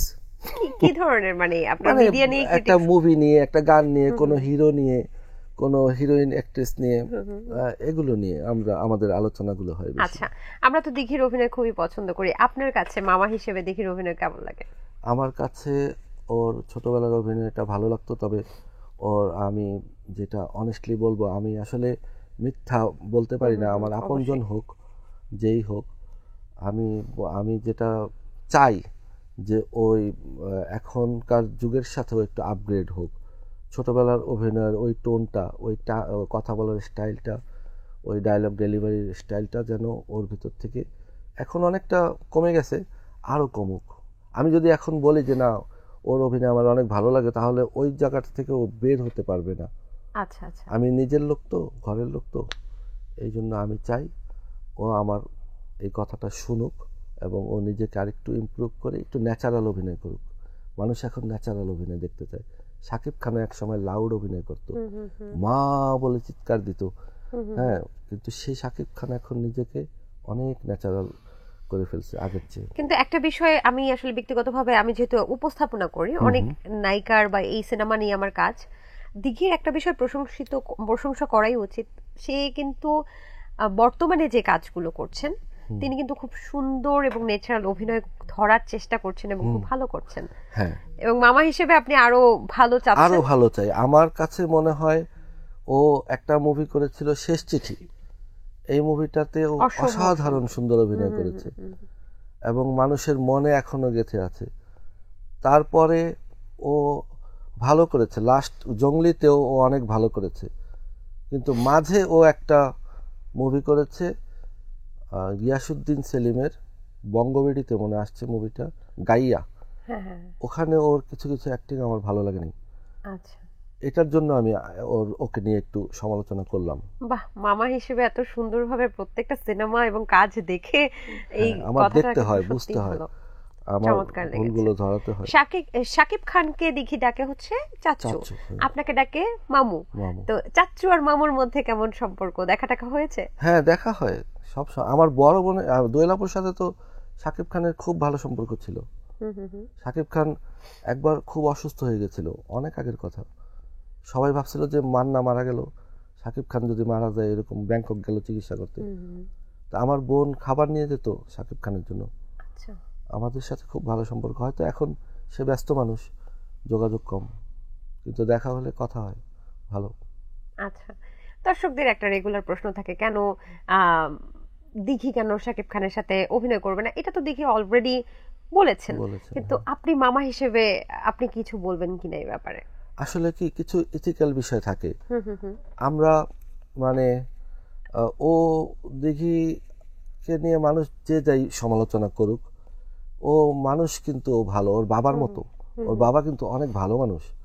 ও আমার বোনের মতো না। আমার বোন 2-4টা এদিক ওদিক প্রেম টেম করছে লাইফে, কিন্তু আমার দুলাভাই অত্যন্ত ভালো মানুষ, তার ক্যারেক্টারে কোনো দাগ নেই। ও ও হচ্ছে যাকে চাচু ডাকছি তার সাথে নাচ গান করব। আমিও বলি ওরে যে এইসব ইন্টারভিউ দিবি না, দরকার কি? সোনাক্ষী সিনহা সালমান খানের কোলে কোলে বড় হয়েছে, তারপরেও তারা দাবাং দিয়ে অনেক হিট, এগুলো এখন মনে রাখে না। পাবলিক অনেক আপগ্রেড, তো হাসে, ওর হাসিতেই বোঝা যায় ওর ইচ্ছা নেই। আচ্ছা আচ্ছা, আমি তো আর প্রেশার দিতে পারি না, বলতে পারি। চমৎকার। টগর সিনেমা থেকে দেখি হঠাৎ করেই বাদ পড়েন, এবং আমি দেখেছি আপনি টিজারও শেয়ার করলেন, এবং আমরাও খুব অপেক্ষায় ছিলাম যে এত সুন্দর এক্সপ্রেশন টগর সিনেমায়, যেখানে আমরা অপেক্ষা করছিলাম যে something new is coming. So এরপর পরই আবার দেখলাম যে তিনি বাদ পড়ে অন্য একজন রিপ্লেসমেন্টে এসেছে। এই বিষয়টা আসলে কেন, আপনাদের পক্ষ থেকে কি কিছু বলার আছে কিনা? আমি মানে এগুলো নিয়ে না অনেক বলা বলি হয়েছে আমাদের। পূজার সাথে কথা হয়েছে, টগরের প্রডিউসারের সাথে কথা হয়েছে, আদর আজাদের সাথে কথা হয়েছে। ওরা যেসব এক্সকিউজগুলি দিয়েছে দিঘিকে বাদ দেওয়ার, এগুলো একটাও গ্রহণযোগ্য না। দিঘি ফোন ধরে নেই, দিঘিও তখন ইউএসএ ছিল, আমেরিকা ছিল, দিঘি সব কোনো কিছুই না। এখানে পূজাচেরি সাথে তাদের কি কথাবার্তা হয়েছে, তাদের কাছে মনে হয়েছে দিঘির চেয়ে পূজাচেরিকে নেওয়া বেটার, ভালো, ওকে বাদ দিয়ে দিই, দিয়ে তাকে নিয়ে করেছে। এইটাই। কেন কেন দিঘি বাদ পড়লো, কেন পূজাচেরি ইন হলো, এগুলো নিয়ে আমি ডিটেল বলতে চাই না। আচ্ছা, এখানেই আমি, যেহেতু এগুলো সলভ হয়ে গেছে, পরে তারাও সরি বলেছে। ওকে। আপনি একটা স্ট্যাটাস দিয়েছিলেন এরকম যে ছোট পর্দার একজন বি গ্রেডের নায়িকা শাকিব খানের সাথে মুভি করার পর তার হাঁটা চলা, বডি ল্যাঙ্গুয়েজ রোবটের মতো হয়ে গেছে, মুখে কোনো হাসি নাই। আমি প্রথমে ভাবলাম ভিডিওগুলো এআই দিয়ে করা, পরে বুঝলাম অহংকারের ঠেলায় ও নিজেই এআই হয়ে গেছে। ব্যাপারটা কি একটু বিশ্লেষণ করবেন? ব্যাপারটা কি, আসলে আমার বাবা একটা কথা বলতো যে গাছ যত বড় তত বেশি ঝুঁকে। আচ্ছা। মানে আমরা মানুষ যতটা আমরা ডাউন টু আর্থ হতে পারি, আমরা যতটা মিশতে পারি মানুষের সাথে, আমরা ততটাই মানুষের ভালোবাসা অর্জন করতে পারি। কিন্তু কিছু আছে যারা অল্প পানির মাছ, হয়তো বড় একটা প্ল্যাটফর্ম পেয়েছে, সাথে সাথে তার বিহেভিয়ার, তার বডি ল্যাঙ্গুয়েজ সব চেঞ্জ হয়ে যেতে হবে। কেন? আমাদের এই ফেম, আমাদের এই জীবনটাই বা কতটুকু, লাইফটাই তো অনেক ছোট, শর্ট লাইফ, কতটুকু 70-80 বছর হায়াত দিয়েছে আমাদের আল্লাহ। এর মধ্যে এত অহংকার, এত ভাব। আমি নাম বলবো না, আপনিও বুঝতে পেরেছেন আমি কাকে বলেছি। সে মানে তার হাঁটা চলা সাক্ষাৎ দেবী মূর্তি, এইমাত্র আসমান থেকে জমিনে নামলো, মানে সে কোথাও তাকাচ্ছে না, কারোর সাথে একটু গায়ে লাগলে এরকম করে উঠছে। মানে এতটা, বলিউডের অভিনেত্রীদের দেখি আমরা, তারা কত পোলাইট, কত ডাউন টু আর্থ। তারা আম্বানির প্রোগ্রামে তারা গেছে, বাসে করে গেছে সব একসাথে। বাংলাদেশের কিছু কিছু মানে সেলিব্রিটি সো কল্ড, বা তাদের আমি দেখি বেশিরভাগই ভালো, কিছু দেখি যে অনেক ভাব, যতটা না তাদের অর্জন অ্যাচিভমেন্ট, তার চেয়ে অনেক বেশি তাদের ভাব। এদের উদ্দেশ্যে আমি বলেছি কথাটা। আচ্ছা, বাংলা চলচ্চিত্রে আপনার পছন্দের নায়িকা কে?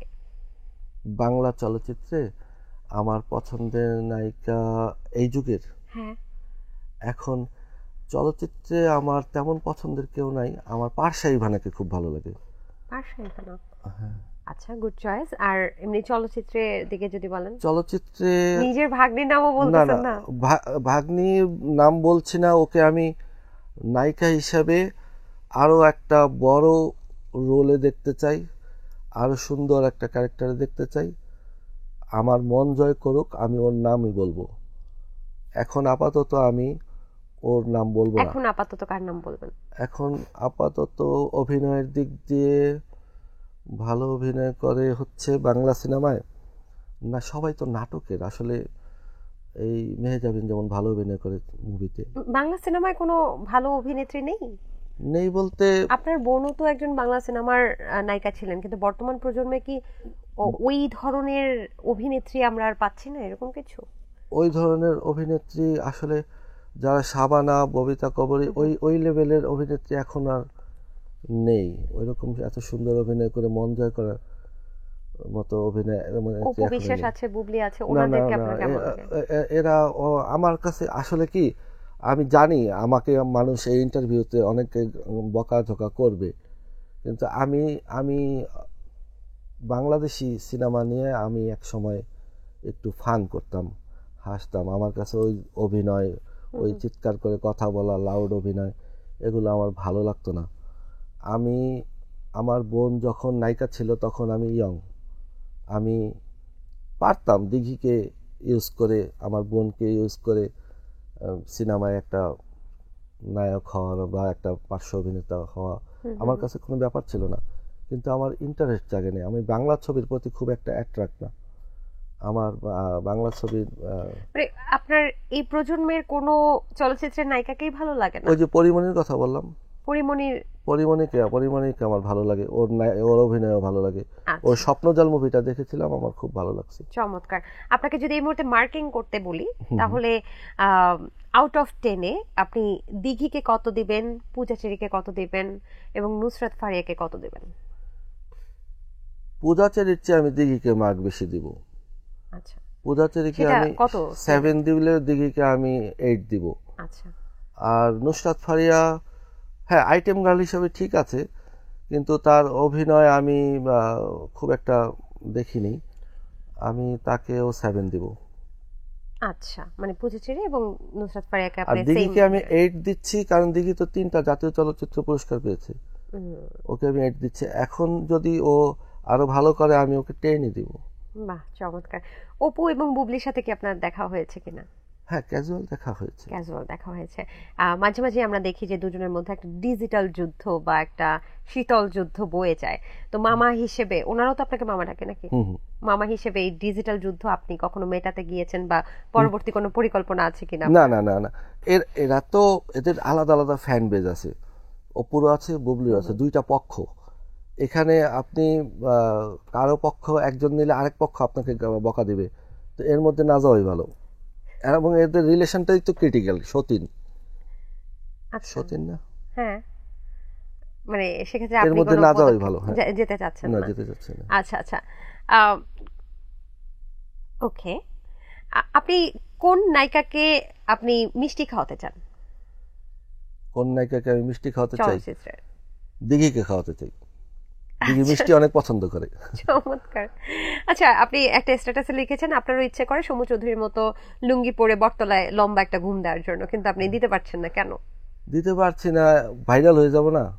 এই যে সমু চৌধুরী, তার ইচ্ছা করে, সে কি সুন্দর ঘুমাচ্ছে, আমার তার ঘুমটা দেখে আমার মনে হয়েছে যে আমিও ওখানে গিয়ে একটা ঘুম দিই। সমু চৌধুরীর পাশে? হ্যাঁ, পাশে। মানে আমাদের অনেক সময় অনেক পাগলামি করতে ইচ্ছা করে, কিন্তু ওই পাগলামিগুলো আমরা নাকি জানলে আপনাকে পাগলের সার্টিফিকেট দিতাম। হ্যাঁ, কি কি পাগলামি আপনার করতে ইচ্ছে করে? আমার অনেক ধরনের, আমার এমন রাত রাত জেগে রাস্তায় রাস্তায় ঘুরতে ইচ্ছা করে, টঙের দোকানে চা খেতে ইচ্ছা করে, অনেক। টঙের দোকানে চা খেতে পারেন না এখন? পারি, মানে রাত জেগে একা একা হেঁটে হেঁটে অনেক, মানে নিরীহ গরিব মানুষ, প্রান্তিক মানুষ, তাদের সাথে বসে গল্প করি, তাদের গল্প শুনি, কথা শুনি, তারপরে গ্রামে গ্রামে ঘুরি। হ্যাঁ, যেখানে রাত ওখানেই কাজ। এরকম জীবন যাপন মাঝে মাঝে করতে ইচ্ছা করে, একটু ঘুরে দেখতে ইচ্ছা করে সবকিছু। আচ্ছা, কোন টিকটকারকে আপনার সবচেয়ে বেশি পছন্দ?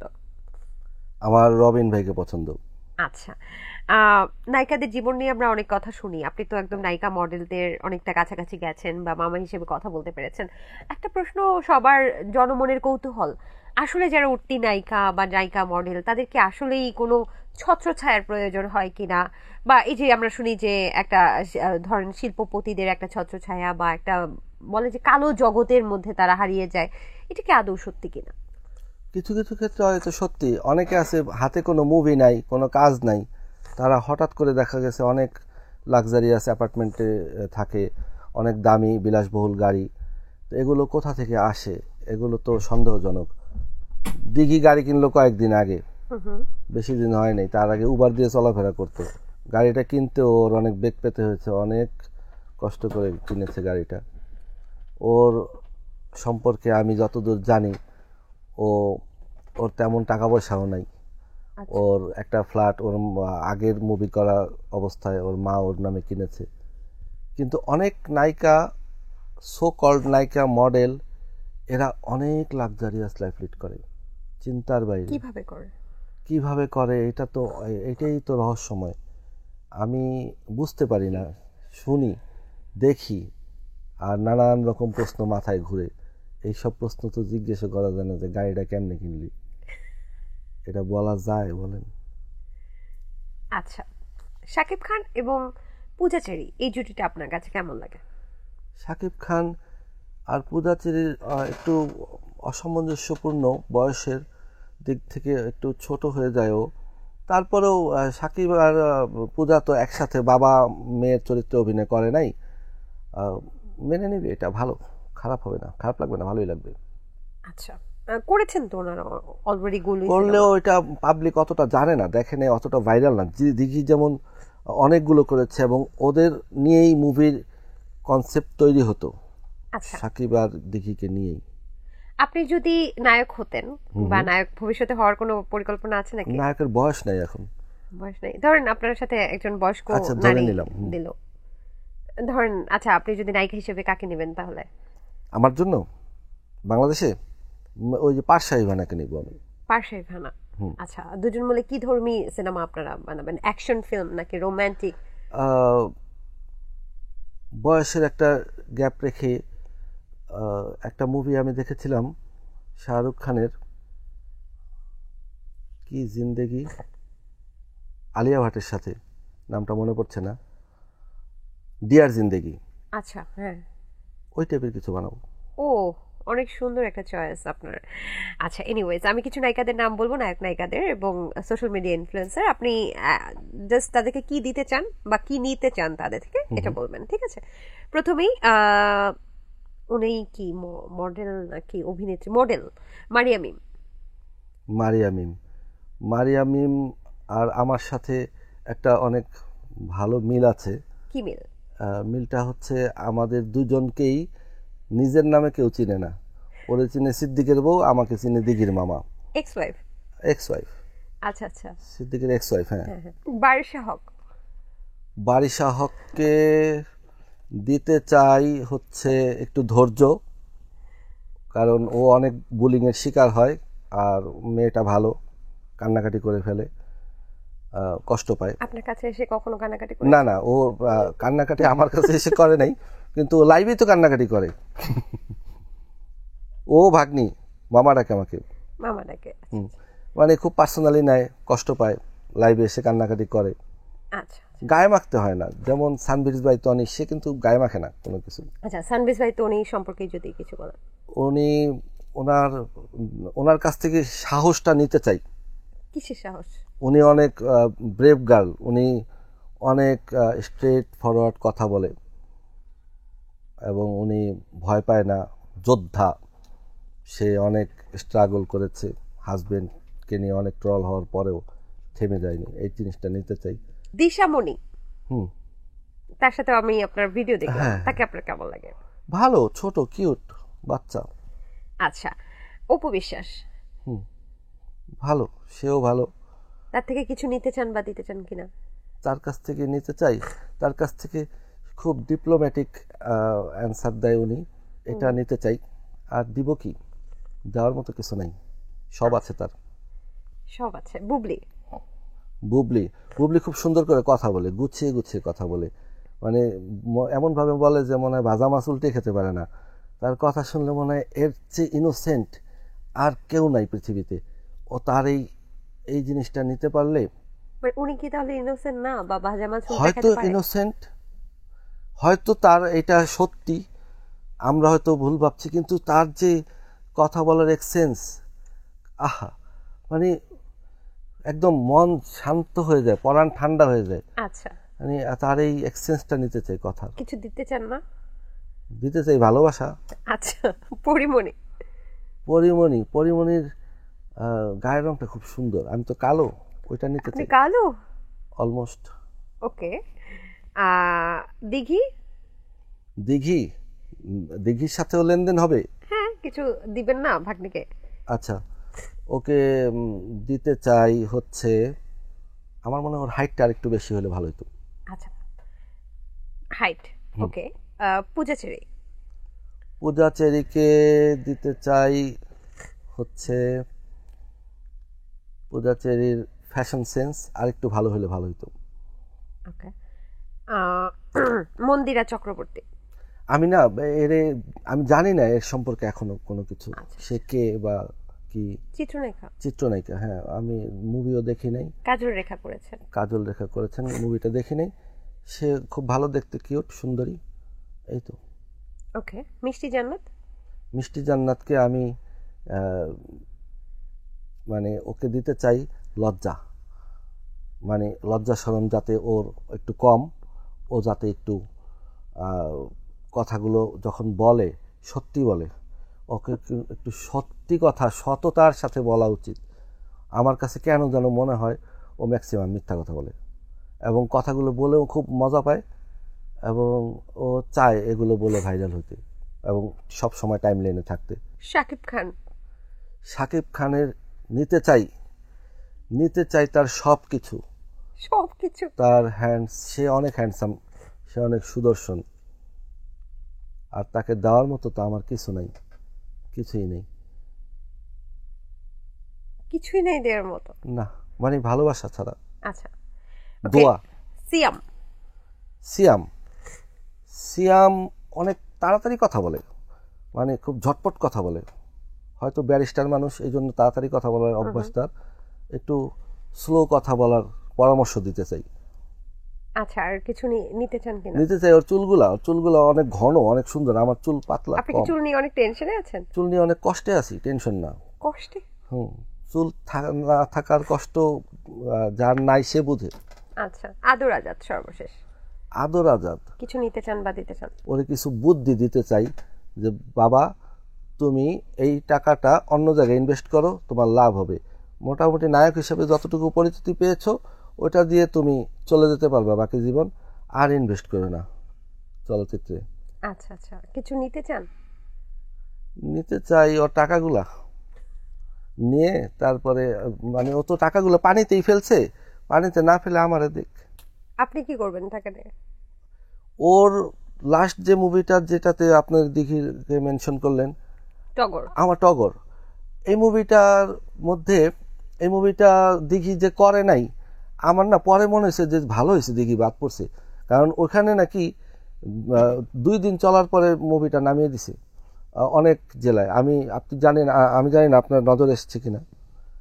তো ইটস বেটার যে ওর টাকাগুলি এইভাবে নষ্ট না হয়ে আমারে দিক, আমি ওর একটা ব্যবসা দাঁড়া করে দিব না। আচ্ছা, কিসের ব্যবসা দিবেন? যে কোনো, আমি কিছু না কিছু আইডিয়া করে নেব, টাকাটা হাতে পাই আগে। কি মনে হয় কি ব্যবসা দিলে ভালো হবে? ওরে আমি দরকার হলে রাস্তায় একটা ফুটপাতে কাপড়ের দোকান বসায় দেব, তাও ভালো। কিন্তু এই বিজনেস, ফিল্মের বিজনেসে বাবা তুমি যেও না। তুমি শাকিব খান না, ও নিজের ব্র্যান্ড ভাবে, কিন্তু ব্র্যান্ড নিজেরে ভাবলে হবে না, তো মানুষের তোমাকে ভাবতে হবে। ও শাকিব খানের সাথে পাল্লা দিয়ে মুভি বানিয়ে ঈদে রিলিজ দেয়, অথচ 2 দিন পরে মুভি নামিয়ে দেয়। কি দরকার তোমার? তুমি আগে ব্র্যান্ড হও, তারপরে তুমি মুভি করো। সর্বশেষ এখন বর্তমানে আলোচিত একটি বিষয়, সিঙ্গার নোবেল, ওনাকে নিয়ে যদি কিছু দিতে চান বা নিতে চান। ওকে আমি নিজ টাকায় একটা খাঁচা গিফট করতে চাই এবং নিজে ওই খাঁচার মধ্যে ভরে রাখতে চাই। ও পাবলিক লোকালয়ে আসার যোগ্য না। ও যে সিনক্রেটগুলো এখনো উবার ড্রাইভারের সাথে করে, সে এই যে দেখেন 2 দিন পর পর তাকে জেলে যেতে হয়, তার বিষয়ে অনেক কথা। তিনি তো জেলে গিয়ে কনসার্টও করেন, এটা তো একটা পজিটিভ ব্যাপার। ওখানেই কনসার্ট করুক, ওখানেই থাকুক, ওইটাই তার পার্মানেন্ট অ্যাড্রেস হওয়া উচিত। উনি সমাজের না, এই ভদ্র সমাজের না। তার যে এক্স ওয়াইফ সালসাবিল, তার সাথে আমার অল্প বিস্তর পরিচয় আছে। আমরা দুবাইতে, আমার সাথে আমরা একসাথে ছিলাম। তার এক্স ওয়াইফকে নিয়ে দুবাইতে একসাথে ছিলেন? না, মানে তার ওয়াইফে, আমরা একটা কনসার্টে, একটা প্রোগ্রামে গিয়েছিলাম, আমরা একসাথে, ওর সাথে কথা হয়েছে। খুব ভালো মেয়ে, ভদ্র মেয়ে, সব সময় নোবেলের সাথে ভিডিও কলেই লেগে থাকতো, কথা বলতো। এমন একটা ভালো মেয়ে কেউ ধরে রাখতে পারে নাই। ও এখন কারে বিয়ে করছে আমি জানি না, মানে তাও দোয়া করি সুখে থাকুক। আচ্ছা, আর কিছু নিতে চান ওনার কাছ থেকে? ওর ভয়েসটা নিতে চাই, ভয়েসটা অনেক ভালো, অনেক সুন্দর। আমি ওর ফ্যান ছিলাম আসলে। ও যদি মানসিকভাবে, ওর একটু চিকিৎসা দরকার, যদি এগুলো ঠিক হয়ে যায়, ড্রাগস থেকে দূরে থাকে, তাহলে নোবেলের মতো ছেলে হয় না। বাহ, চমৎকার মামা, অনেক ভালো লাগলো আপনার সাথে কথা বলে। আমি মনে হয় যে মানে অনেক সিরিয়াস টপিক নিয়েও কথা বলেছি, অনেক হাসাহাসিও করেছি। সো খুব চমৎকার একটা আড্ডা হয়েছে। সর্বশেষ আপনি যদি বলতেন মামা ভাগ্নের সম্পর্ক নিয়ে যদি দুটো কথা আপনি বলতেন। মামা আসলে কি, ভাইয়ের ছেলে মেয়ের জন্য যতটা না মায়া লাগে, বোনের বাচ্চাদের জন্য একটু বেশি লাগে মায়া। কেন জানি না, সবার ক্ষেত্রে হয় কিনা জানি না। তো ভাগনা ভাগ্নিগুলো আমার কলিজার টুকরা। মানে ওরা বাসায় আসলে আমি ওদের কি করব, কি খাওয়াবো, কিভাবে কি দিব, আমি আসলে, আমার ওয়াইফ একটা কথা বলে যে তুমি আমার ছেলেদের দিকেও এত ভালোবাসার দৃষ্টিতে তাকাও না যতটা তুমি তোমার ভাগ্নির দিকে তাকাও। আর কারণ আমার ছেলেরা আমার সামনেই থাকে সব সময়, আর ওরা তো মাঝে মাঝে আসে। তো এটাই বলবো যে ওদেরকে আমি অনেক ভালোবাসি এবং অনেক পবিত্র একটা সম্পর্ক, অনেক ভালোবাসার বন্ধন এটা। চমৎকার, অসংখ্য ধন্যবাদ মামা আমাদের শোতে আসার জন্য। আপনি ভালো থাকবেন। থ্যাংক ইউ ভেরি মাচ, আমারও অনেক ভালো লাগলো এই শোতে এসে। হ্যালো গাইস, এই ছিল আজকের আয়োজন। আশা করছি পুরো আয়োজন ভালো লেগেছে এবং চমৎকার এই ভিডিওটা আপনারা দেখতে পাচ্ছেন জাগো এফএম এর ইউটিউব চ্যানেলে এবং সেই সাথে সাথে জাগো এফএম এর facebook.com/jagoFM 94.4 এই ফেসবুক পেজে আপনি বিভিন্ন রিলস বা এটার অংশ বিশেষ কিন্তু দেখতে পাচ্ছেন। আজকের মতো আমি সমৃদ্ধি বিদায় নিচ্ছি। The viral show brought you by Pran Frooto থেকে।